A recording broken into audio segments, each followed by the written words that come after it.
Hello, I'm Rob Drieslein, Managing Editor of the Outdoor News Publications. Minnesota's pheasant hunting season opened earlier this month, and biologists across the rooster belt are predicting a slightly better season than a year ago.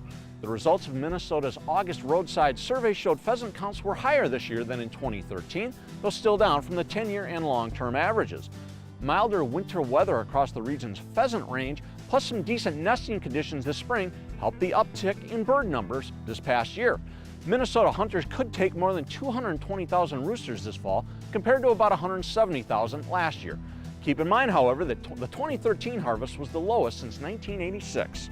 Across Minnesota's western border, similar surveys in South Dakota showed an increase of 76% from a year ago, and in Iowa, numbers jumped 151% from last summer. Long term, the prognosis for pheasant hunting looks a little unclear, and sportsmen and politicians across the region want that to change. You might recall my report last winter about the South Dakota Pheasant Summit, which produced that state's pheasant habitat work group. The 13-member task force issued a final report in September, which got a thumbs up from conservation groups like St. Paul-based Pheasants Forever. Now, a couple weeks later, Minnesota Governor Mark Dayton announced he wants Minnesota to host its own pheasant rendezvous sometime in December.